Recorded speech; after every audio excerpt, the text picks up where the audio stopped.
Come and walk with me through history. There's something I want you to see.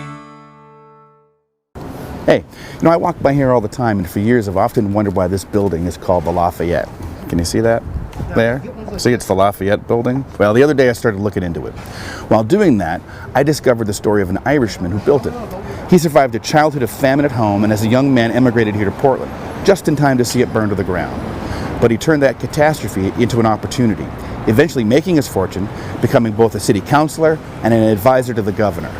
He also left behind a string of grand buildings you can see today. His name was James Cunningham, and this is his story. So here's the front of the Lafayette here on Congress Street. It's a beautiful building. And I got to tell you, it's kind of a miracle that James Cunningham was ever born in the first place, because his grandfather, back in Ireland, fought in the Battle of Ballinamuck. It's the Irish Rebellion of 1798.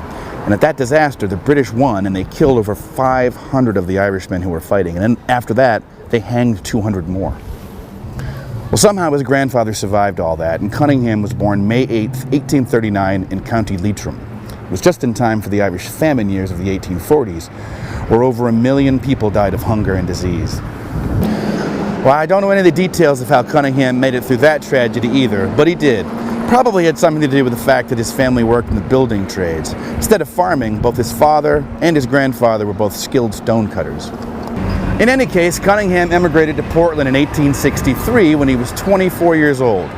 He immediately found work as a bricklayer, and 12 months later, he was a crew foreman. And 3 years after Cunningham got here, the city's entire commercial center burned to the ground in the Great Fire of 1866. Now that calamity ushered in Portland's golden age of grand brick buildings. And that was good news for Cunningham, who was just about to start his own construction company.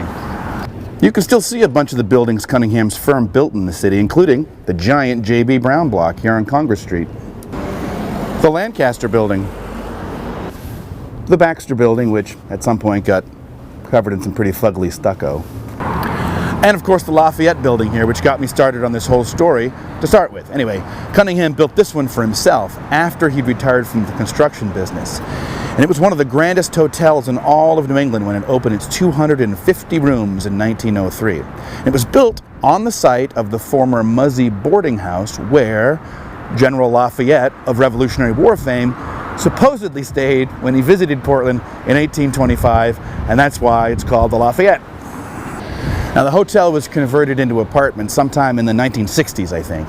It was in pretty rough shape until major renovations in the 90s and then some more in the early 2000s. These days, it's got just over 100 apartments, and most are affordable units that are subsidized. Cunningham died at his own home here on Congress Street, which he also built, on November 8th, 1913, at the age of 74. And he's entombed here in this mausoleum in Cavalry Cemetery here in South Portland. It's quite an impressive structure, and he had it built just before he died. So I'm going to leave you with my favorite detail about Cunningham's Lafayette Hotel. Inside it had an elegant lounge, and in that lounge it had a huge painting on the wall depicting British General Cornwallis surrendering to George Washington at Yorktown at the end of the Revolutionary War. Now, Cornwallis was the same general that decimated Cunningham's grandfather's forces in Ireland a few years later in 1798. So I can just imagine Cunningham sitting there in his grand lounge in a comfy chair, cigar in one hand, a whiskey in the other one, looking up at that painting, thinking about his father, thinking about his grandfather, and just how far he'd come.